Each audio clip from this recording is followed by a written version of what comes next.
नमस्कार दोस्तों, ओम नमः शिवाय, श्री शिवाय नमस्तुभ्यम। दोस्तों, माँ लक्ष्मी आपकी सभी कष्टों को समाप्त करे, आपकी झोली खुशियों से सदैव भरी रहे। आज की कहानी बहुत ही ज्ञानवर्धक है। अगर आपके घर में धन नहीं रुकता है तो नहाते समय औरतें यह उपाय जरूर करें, अचानक धन प्राप्ति होती है। इसके अलावा जो औरतें कपड़े खोलकर नहाती है, अर्थात उनके लिए भी खुशखबरी है मित्रों। एक समय शिव जी महाराज पार्वती के साथ हरिद्वार में घूम रहे थे। पार्वती जी ने देखा कि समस्त मनुष्य गंगा में नहा नहा कर हर हर गंगे कहते चले जा रहे हैं। अगर आप ये कहानी सुन रहे हैं तो पूरा सुनिएगा, क्योंकि आधा अधूरा ज्ञान सही नहीं होता है, इसीलिए वीडियो अंत तक जरूर देखिएगा। इसके अलावा है माँ लक्ष्मी जो हमारी इस वीडियो को लाइक करें और चैनल को सब्सक्राइब करें। उनके घर में धन की कभी कोई कमी ना रहे, उनके घर हमेशा धन से भरा रहे। भगवान के नाम पर कंजूसी ना करें। सबसे पहले अपनी पूरी सच्ची श्रद्धा से कमेंट में लिखें, हर हर महादेव, ओम नमः शिवाय। दोस्तों, जब पार्वती जी ने देखा कि समस्त मनुष्य गंगा में नहा नहा कर हर हर गंगे कहते चले जा रहे हैं, परंतु सभी दुखी और परेशान हैं, तब पार्वती जी ने बड़े आश्चर्य से शिव जी से पूछा कि हे महादेव, गंगा में इतनी बार स्नान करने पर भी इनके पाप और दुखों का नाश क्यों नहीं हुआ? क्या गंगा में सत्यता नहीं रही? शिव जी ने कहा, प्रिय, गंगा में तो वही समर्थ है, परंतु इन लोगों ने पाप नाशनी गंगा में स्नान ही नहीं किया है, तब इन्हें लाभ कैसे हो? पार्वती जी ने आश्चर्य से कहा कि स्नान कैसे नहीं किया? सभी तो नहा कर जा रहे हैं, अभी तक इनका शरीर भी नहीं सूखा है। शिव जी ने कहा, ये केवल जल में डुबकी लगाकर आ रहे हैं, तुम्हें कल इसका रहस्य समझाऊंगा। दूसरे दिन बड़े जोर की बरसात होने लगी, गलियां कीचड़ से भर गई। एक चौड़े रास्ते में एक गहरा गड्ढा था, चारों ओर कीचड़ भरा हुआ था। शिव जी ने अपनी लीला से वृद्ध रूप धारण कर लिया और विवश की तरह गड्ढे में जाकर ऐसे पड़ गए जैसे कोई मनुष्य चलता चलता गड्ढे में गिर पड़ा हो और निकलने की प्रयास करने पर भी ना निकल पा रहा हो। पार्वती जी को उन्होंने ये समझकर गड्ढे के पास बैठा दिया कि देखो, तुम लोगों को सुना सुना कर यूं पुकारती रहो कि मेरे वृद्ध पति अचानक गड्ढे में गिर पड़े हैं, कोई पुण्य आत्मा इन्हें निकालकर उनके प्राण बचाए और मुझ असहाय की सहायता करे। शिव जी ने यह और समझा दिया कि जब कोई गड्ढे में से मुझे निकालने को तैयार हो, तब इतना और कह देना कि भाई, मेरे पति सर्वथा निष्पाप है, इन्हें वही छुए जो स्वयं निष्पाप हो। यदि आप निष्पाप है तो इनको हाथ लगाए, नहीं तो हाथ लगाते ही आप भस्म हो जाएंगे। पार्वती जी तथास्तु कहकर गड्ढे के किनारे बैठ गई और आने जाने वालों को सुना सुना कर शिव जी की बताई हुई बात कहने लगी। गंगा में नहाकर लोगों के दल के दल आ रहे हैं। सुंदर युवती को यूं बैठी देखकर कईयों के मन में पाप आया। कईयों को कुछ धर्म का भय हुआ, कई कानून से डरे। कुछ लोगों ने तो पार्वती जी को ये भी सुना दिया कि मरने दे बूढ़े को, क्यों उसके लिए रोती है। और कुछ दयालु चरित्रवान पुरुष थे, उन्होंने करुणावश सती के पति को निकलना चाहा, परंतु पार्वती के वचन सुनकर वह भी रुक गए। उन्होंने सोचा कि हम गंगा में नहाकर आए हैं तो क्या हुआ, पापी तो है ही, कहीं सहायता करते समय हम भस्म ना हो जाए। इस स्त्री के कथन के अनुसार हम स्वयं भस्म ना हो जाए, किसी का साहस नहीं हुआ। सैकड़ों ने पूछा और चले गए। संध्या हो चली। शिव जी ने कहा, पार्वती देख, आया कोई सच्चे हृदय से गंगा में नहाने वाला। दोस्तों, थोड़ी देर बाद एक जवान हाथ में लोटा लिए हर हर गंगे करता हुए निकले। पार्वती ने उसे भी वही बात कही। युवक का हृदय करुणा से भर आया। उसी समय पार्वती ने रोककर कहा कि भाई, यदि तुम सर्वथा निष्पाप नहीं होंगे तो मेरे पति को छूते ही जल जाओगे। उसने इस समय बिना किसी संकोच के दृढ़ निश्चय के साथ पार्वती से कहा कि माता, मेरे निष्पाप होने में तुझे संदेह क्यों होता है? देखते नहीं कि मैं अभी गंगा नहाकर आया हूँ। भला गंगा में गोता लगाने के बाद भी कभी पापी रहते हैं। अभी तुम्हारे पति को निकलता हूँ। युवक ने लपक कर बूढ़े को ऊपर उठा लिया। शिव पार्वती ने उसे अधिकारी समझकर अपना असली स्वरूप प्रकट कर उसे दर्शन देकर आशीर्वाद दिया। शिवजी ने पार्वती से कहा कि इतने लोगों में से एक ने ही गंगा स्नान किया है। दृष्टांत के अनुसार जो लोग बिना श्रद्धा और विश्वास के केवल दंभ के लिए गंगा स्नान करते हैं, उन्हें वास्तविक फल नहीं मिलता। परंतु इसका यह मतलब नहीं कि गंगा स्नान व्यर्थ जाता है।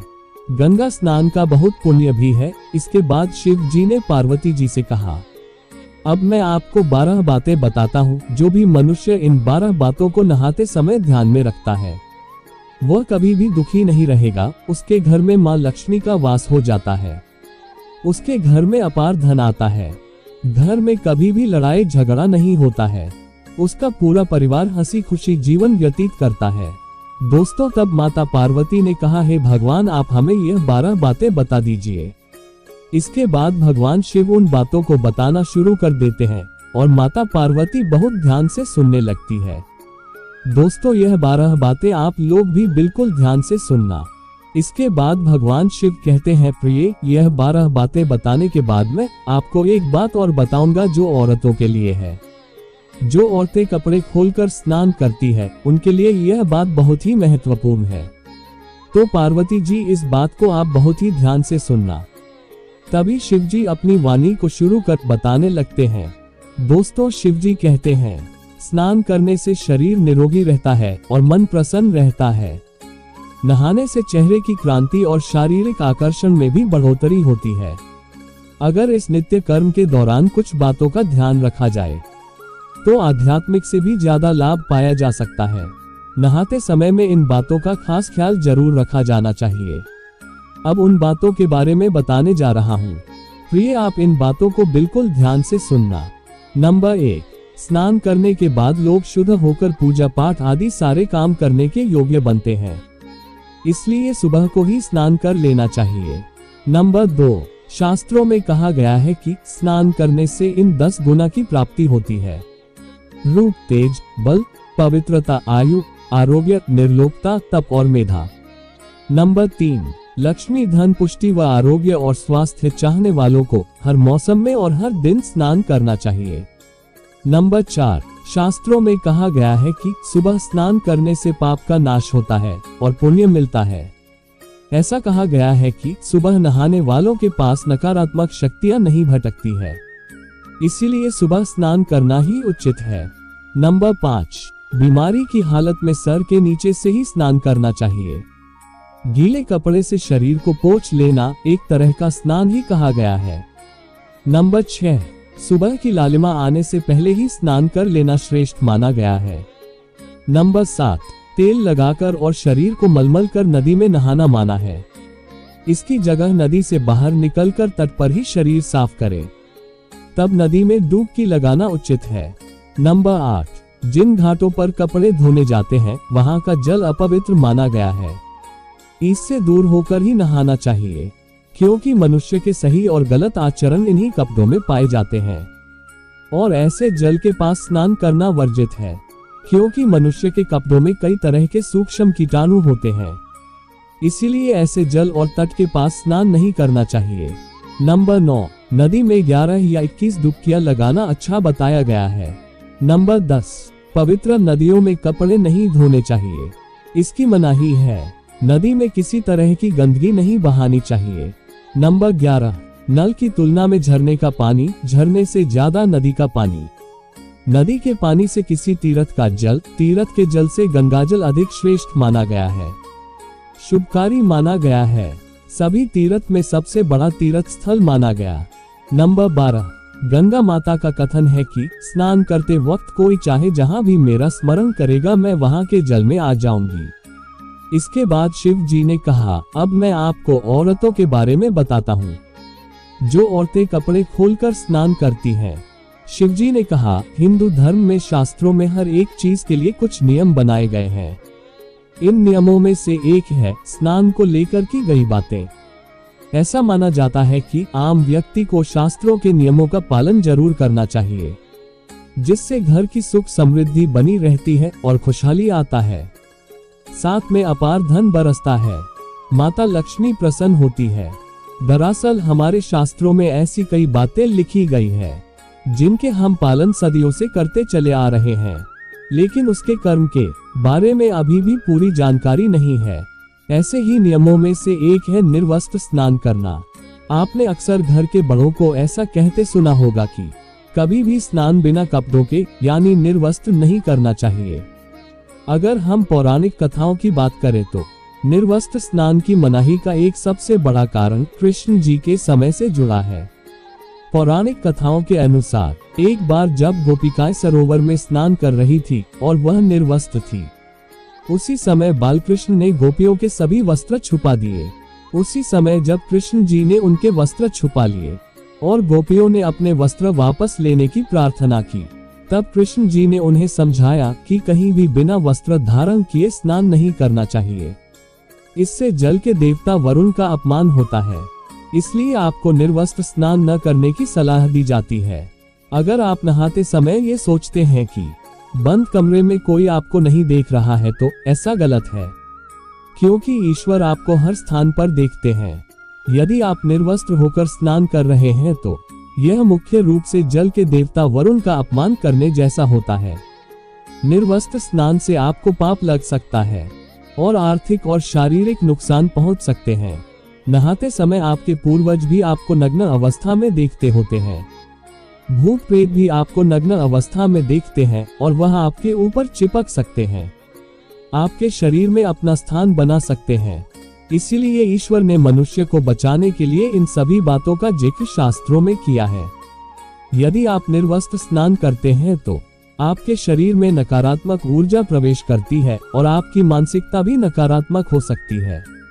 इसलिए हमेशा आपको यही सलाह दी जाती है कि भले ही आप नहाते समय कोई एक कपड़ा धारण करें, लेकिन बिना कपड़ों के स्नान न करें, तभी आपके लिए बेहतर होगा।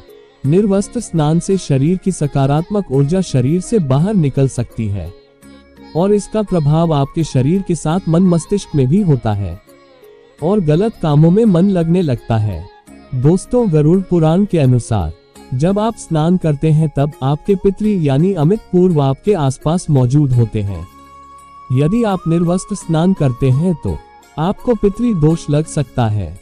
दोस्तों, ऐसे स्नान करने से आपके पितरों को तृप्ति नहीं मिलती है और यह घर में पितृ दोष का कारण बन सकता है और यह वेस्टर्न से गिरने वाले जल को ग्रहण करते हैं, जिनसे उनकी तृप्ति होती है। निर्वस्त्र स्नान करने से पितृ अधिक नाराज होते हैं, जिनसे व्यक्ति का तेज, बल, धन और सुख नष्ट होता है।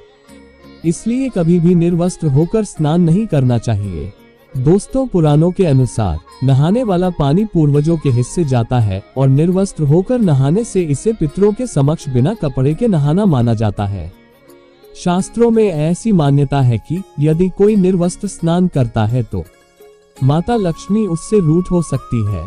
इससे आपकी कुंडली में धन हानि के योग्य बन सकते हैं और आपकी आर्थिक स्थिति खराब हो सकती है। इन्हीं कर्म से आपको निर्वस्त्र स्नान न करने की सलाह दी जाती है और शास्त्रों में भी इस बात की मनाही है। दोस्तों, अगर आप शास्त्रों का सम्मान करते हैं तो एक लाइक जरूर करना और हमारे चैनल को सब्सक्राइब करके बेल आइकन जरूर दबाना।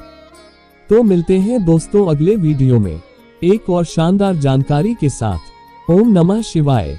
जय मां लक्ष्मी।